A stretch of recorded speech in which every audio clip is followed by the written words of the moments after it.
بەڵێ کۆسات دەچینێ لای یەکێک لە تەوەرەکانی بەرنامەکەی ئەمڕۆمان باز لەوە دەکەین کە 37 ساڵ تێپەڕی و بەسەر ساڵیادی ئەنفالی چەمچەماڵدا جا ئەنفالێکێک بوو لەو تاوانە گەورانی کە دژ بە مرۆڤایەتی کراوە لەلایەن ڕژێمی لە ناوچووی بەعسەوە کە دژ بە گەلی کورد کراوە.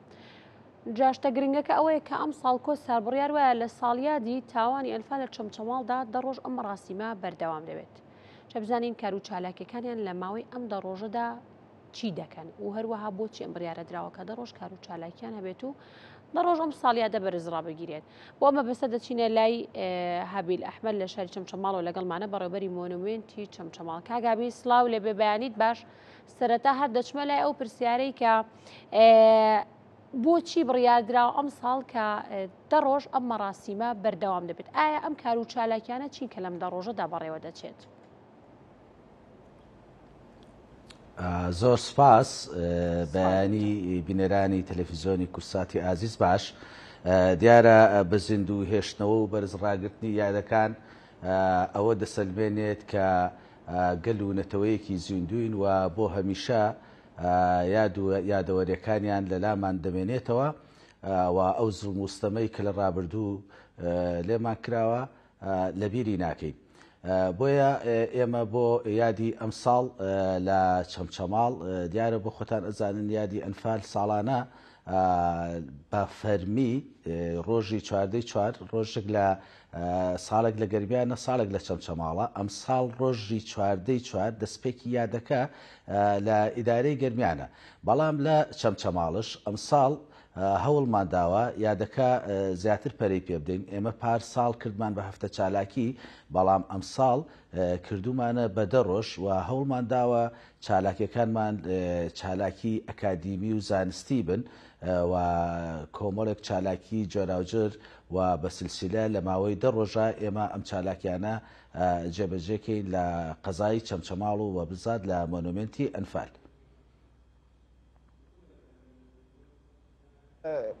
بەڵێ کاک هابیل، ئەم ساڵ ئەم یادە بۆ ماوەی 10 ڕۆژ بەردەوامە بێت و لە هەموو ناوچەکانی گەرمیان چالاکی و مەراسیم دەست پێکەوە. لە دوێنێەوە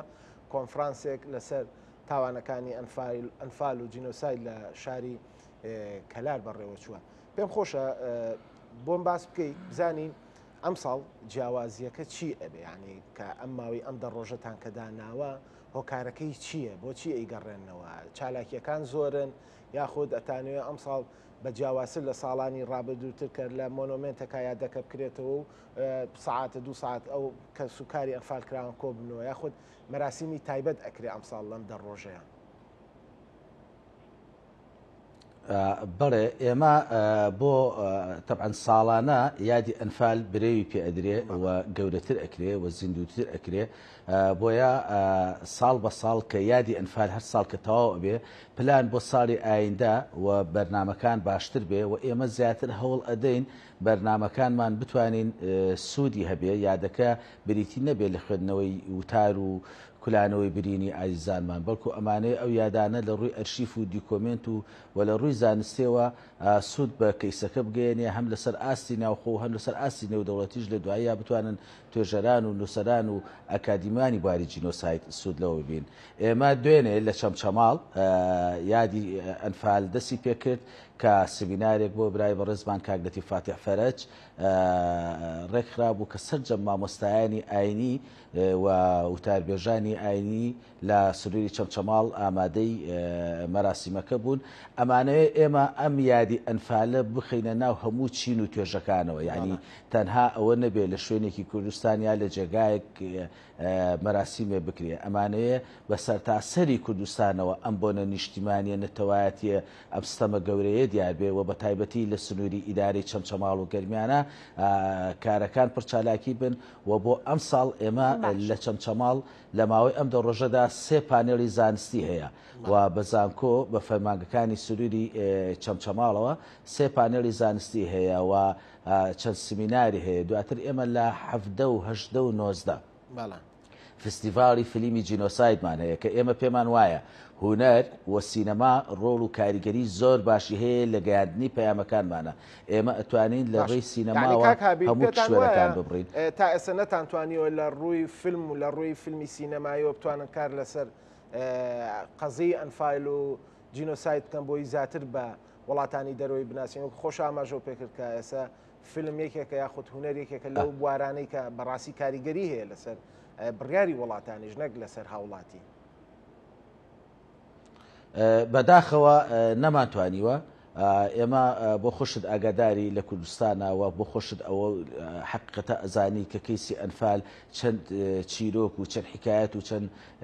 بابەتی تراژدیای ناخەژێنی تایە، بەڵام ئێمە نەماتوانیوە ئەمانە بگەێنین. بۆیە باوەڕما بۆیە ئێمە لە ئێستاە باشترین ڕێگا و بە زووترین کات بمانێ بگەێنین لە ڕێگای هونەرەوە توانی بگەێنین. بۆیە ئێمە کردومانە بە نەریت و ئەم ساڵ فستیڤاڵی فیلمی جینۆساید لە چەمچەماڵەکرێەوە ئەمە ساڵانە بەردەوامە بێ بۆ ئەوەی دەرهێنەرانی کورد کار لەسەر ئەوکەن لە ئێستاوە ئامادەسازیکەن بۆ ئەوەی لە ساڵی ئایندەیە بابەتیان هەبێ و ئەمە پێشبڕکەیتایە. ئەم ساڵ بە ماوەی 3 ڕۆژ لە مۆنومنتی چەمچەماڵ تەبعاً ئەم ئەرکاری کە ئەیکەین بە هاوکاری نووسنگەی بەڕێز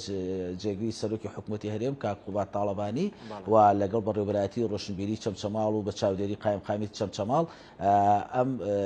فستیڤاڵی فیلمە ئەکرێ کە لە هەر چوار پارچەی کوردستانەوە فیلممان بۆ هاتووە، فیلمێکی زۆرمان بۆ هاتووە لە هەر چوار پارچەی کوردستانەوە بۆ ماوەی ئەو 3 ڕۆژە و تەنها لە ناو لەو 2 ڕۆژەی لەو 3 ڕۆژەی بەردەوامبوونی فستیڤاڵی فیلمی جینۆساید لە شەوانە 2 پانێڵ هەیە، یعنی ڕۆڵ و کاریگەری هونەر، ڕۆڵ و کاریگەری سینەما 2 پانێڵمانێت جگە لەوەی کە لە ڕۆژانی داهاتوو 3 پانێڵی ترمان هەیە، 2 پانێڵمان هەیە لە ناو زانکۆی چەرمودا و ناساندنی کتێبمان هەیە و پێشنگامان هەیە. کاگابیل ویستم ئەو بپرسم کەواتە هەماهەنگیتان چۆنە لەگەڵ زانکۆکانی تری گەرمیان و هەروە ڕێکخراوەکانی ترتا کە تا چەند بێک و هەماهەنگن لە یادکردنەوەی ئەنفالدا ساڵانە؟ ئێمە خۆشبەختانە ئێستا یادی ئەنفال زیاتر پەرە ئەسێنێ. یادی ئەنفال ساڵانە لە ڕۆژێک و لە چەند سەعاتێکە لە شوێنێک ئەکرایەوە، بەڵام ئێستا ئەبینین لە چۆتە ناو شار و شارۆچکەکانی کوردستانەوە و پارساڵ لە زۆربەی زانکۆکانی کوردستانە بابەتی زانستی و پانێڵی زانستی پێشکەشکراوە. ئەم ساڵش مەکتەبی شەهیدان و تێکۆشەرانی یەکێتی نیشتیمانی کوردستان لە زانکۆی سلێمانی پانێڵی زانستیان هەیە و لە گەرمیان چەند پانێڵێکەکرێ و لە چەمچەماڵ چەند پانێڵێککرێ و من دڵنیاشم لە ڕۆژانی داهاتوودا زانیاری ئەومان پێگا کە لە زانکۆکانی تری کوردستانە چەندین پانێڵی زانستی ئەکرێ. ئەمە گرینگە، ئێمە توانیومانە یادی ئەنفال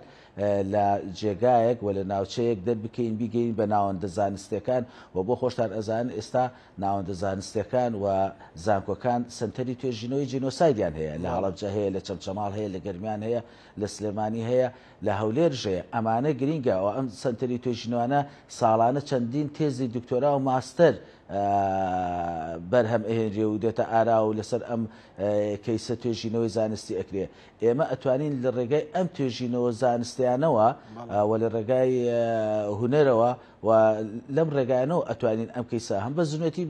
بهێڵینەوە، هەم نەوەی نوێ، هەم بە دنیای دەرەوەشی بناسیێنین. باش کاکابیل لە مێژووی دەستپێکی ئەم تاوانەوە لە ساڵی 1970 تا ئێستا باز لەوا کرێت کە 180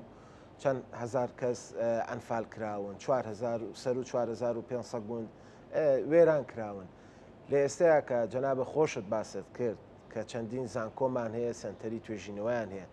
هیچ گەڕانێک، هیچ سێرچێک، هیچ بەدواداچوونێکتان کردووە کە بزانن بە دەقیقی چەند کەس لە گەرمیانە ئەنفال کراوە و چەند گوند بە دروستی وێران کراون و ئەگەر ئەو ژمارەتان لە بەردەستە ینی تا ئێستا ئاشکراتان کردووە، ئەگەر نەشتان کردو بۆ تا ئێستا نەکراوە، ینی گەڕانێکی وا بکەن کە بە دۆکۆمنت هەبێ بیسەلمێنن کە ئەو نە هاوڵاتی کورد لەو ناوچەیە ئەنفال کراوە. بەڵێ سپاس بۆ پرسیارەکەت. بەڕاستی پرسیارەکە پرسیارێکی جەوهریە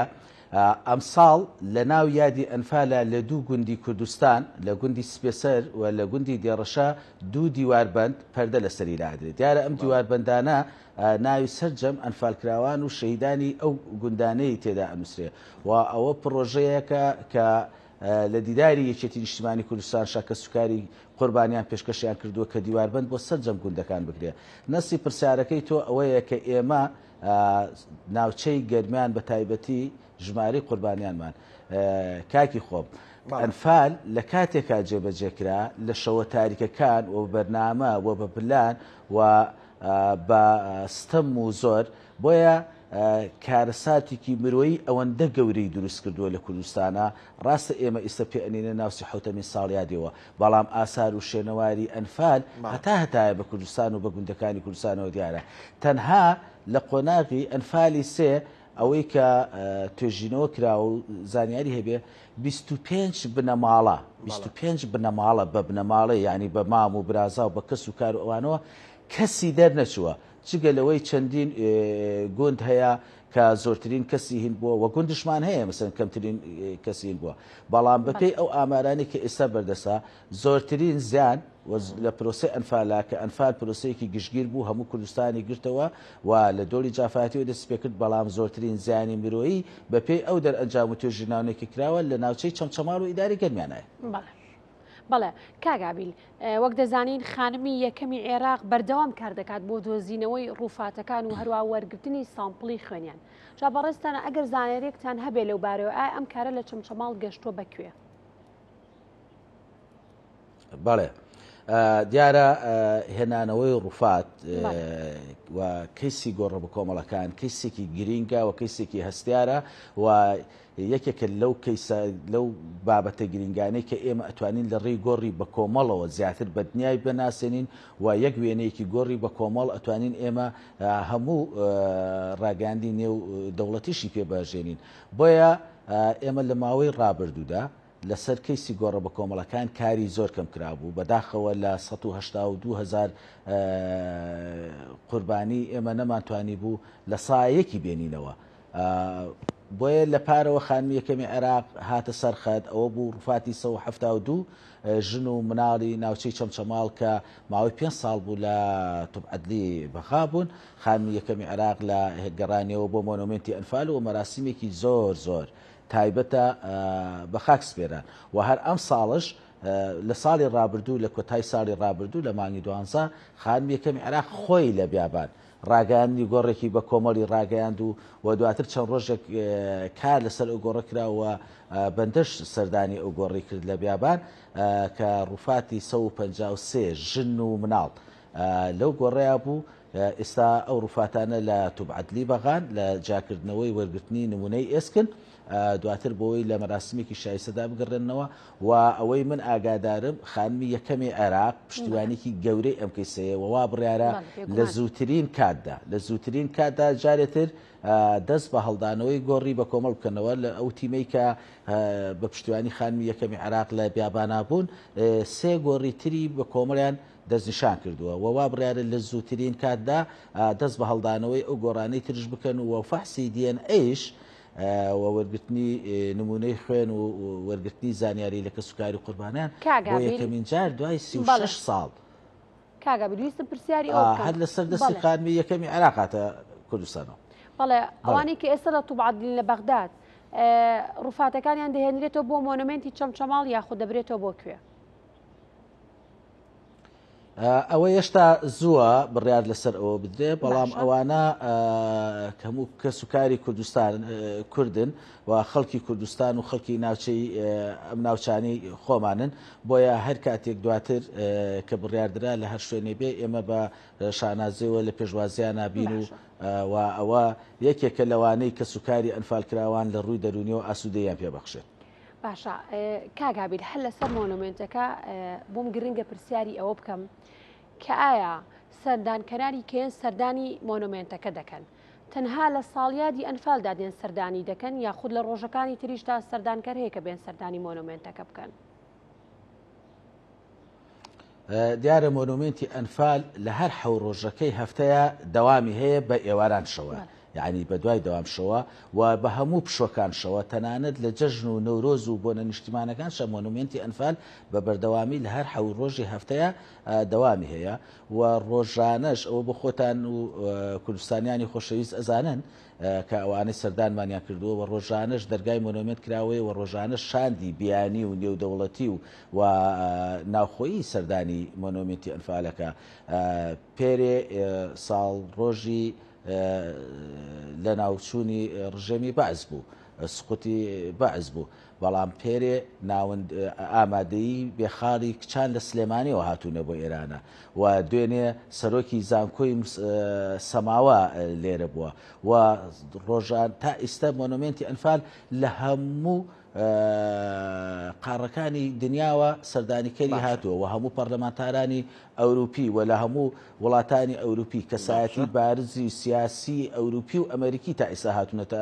مۆنومنتی ئەنفال جگەل لەو هەموو کۆنسۆڵ و سەفیر و ئەوانەی کە لە عێراقا هاتوونە سەردانی مۆنومنت ئەتوانم بڵێم مۆنومنتی ئەنفال بەردەوام دەرگای کراوەیە و توانی وشمانە لە ماوەی ڕابردوودا هەم کار لەسەر ئەرشیف و دوکۆمنت و دروستکردنی سێ مۆزەخانە ئێمە ئێستا سێ مۆزەخانەمان هەیە هەر سێ مۆزەخانەکەمان مۆزەخانەی زۆر تایبەتن بە بەراورد بەو گەلانەی کە جینۆساید کراون مۆزەخانەی ئەرمەن مۆزەخانەی ئاوشڤیتز لە پۆلۆنیا و مۆزەخانەی ئەنفال مۆزەخانەیەکە لە چاو ئەو کیسانەوە ئێستش خوێنی لێ ئەچۆڕێ کەیسەکە تازەیە دیکۆمنتەکان زۆرن بەڵگەکان زۆرن با بینۆ سەر یادەکە و سەر مەراسیمەکە لە بەرەوەی کاتیشمان کەم ماوە باست لەوە کرد کە ڕۆژانە هاوڵاتیانی بیانی کاربەدەستانی وڵاتانی دەرەوە پەرلەمانتاران وەزیرەکان ئەمانیان سەردانی مۆنومنتەکەن ئەوەی کە ئەمێ بپرسن لەم یادەیە یاخود لە یادەکانی پێشووترە تا چەند توانیوتانە ئەم قەزی ئەنفالە با قەزیەکی نێودەوڵەتی بکەن بتوانن ئەو وڵاتانی کە کاریگەریان هەیە لەسەر ناوخۆی عێراق لەسەر بڕیاری جیهانی بنمونە ئەمریکا بەریتانیا ئەم وڵاتە زلهێزانە چۆن بتوانن بیان هێنن بەشداریان پێ بکەن تیان بگەێنن کە کورد ئەم تاوانانەی بەرامبەر کراوە بە دۆکۆمنت بۆیان بسەلمێنن یعنی هیچتان لەم بارەیەوە کردووە بەتایبەت لەم ساڵە کە دەڕۆژ ئەخایەنێ هیچ میوانێکی بیانیتان بانکێش کردووە کە بێت ئاگاداری دۆخی کوردستان بێت ئاگادار بێت کە چه تاوانێک بەرامبەر بە گەلی کورد کراوە ئێمە ئازانین ینی چەند ساڵە مەسی و 7 ساڵە بۆ خۆمان لەناو خۆمانە یادیەکەینەوە و ئەگرین شین و ڕۆڕۆ ئەەکەین چاوەڕێی کە سوکارەکانەکەین چاوەڕێ ئەنفال کراوە ناکەین بەڵام ئەوەی کە مهمەوەیە چیتان کردووە لە ڕووە نێودەوڵەتیەکەوە لە ڕووە جیهانیەکەوە ئێوە ئێمە بەڕاستی لە چاو گەورەی ئەو تاواناوە لە چاو گەورەی ئەو زوڵمەی کە دەرحەق بە گەلی کورد کراوە ئەتوانم بڵێم کاری زۆر گەورە نەکراوە ئەو کارانشی کراون لە ئاستانە بووە بەڵام هەوڵەکان ئێمە وەکو خۆمان وەکو مۆنومنتی ئەنفال ئێستا مۆنومنتی ئەنفال لە دوو ڕێکخراوی نێودەوڵەتی ئەنفالە ئەفو لە دوو ڕێکخراوی نێودەوڵەتیە ئەندامە و ساڵانە سەرداری چەندین کۆڕ و کۆنفرانسی نێودەوڵەتی ئەەکەین بەڵام خۆی بەجددی ئێمە ئەبێت تواناکانمان یەخین و ئەم کەیسی ئەنفال و گوتاری سیاسی کورد لەسەر قەزەی ئەنفال بکەین بە یەک و ئێمە ئەبێت زیاتر لە ڕێگەی سەرۆکایەتیەکانەوە کار لەسەر ئەم کەیسە بکەین بە تایبەتی ئێمە ئەبێ بە بەرنامە و پلانی خۆمانە بڕۆینەوە ئەبێ ئێمە سەرۆکایەتیەکان و بە تایبەتی سەرۆکایەتی هەرێم لانی کەم لە ڕێگەی ئەم نوێنەراتیانی کە لە هەرێمی کوردستان هەیە ئێمە کەیسی ئەنفال بۆ خۆت ئەزانی دادگای باڵای تاوانەکان و پەرلەمانی عێراق و سەرۆکایەتی کۆماری عێراق و پەرلەمانی کوردستان ئەمانە هەموو بە جینۆسایدیان ناساندووە بۆیە گرینگە ئەم کەیسانە هەمووی ئەمانە بکرێن بە یەک و لە دەرگای ئەو وڵاتانە بدەن و بڵێن ئێمە ئەوە حکومەتی عێراق بخۆی ئەم کەیسەی بە جینۆساید ناساندووە بۆیە داواتان لێ ئەەکەین ئێوەش بە جینۆسایدی بناسن لەبەر ئەوەی کە بە جینۆساید ناسنرا ئەبێ بە پشتێنەیەکی ئەمنی بۆ ئەوەی کە لانی کەم جارێتر جینۆساید نەکرینەوە بۆیە ئەبێ ئێمە ئەو هەوڵانی کە داومانە هەوڵەکان لە ئاستی گەورەی تاوانەکان نەبووە ئەبێ هەوڵەکانمان زیاتر چڕکەینەوە بەڵێ دەست خۆش کاگابیل سپاس بۆ تۆ سپاس کە لەگەڵمانە بوویت سپاس بۆ هابیل ئەحمەد بەڕێوەبەری مۆنومنتی چەمچەماڵ کە لە چەمچەماڵەوە لەگەڵمانە بوو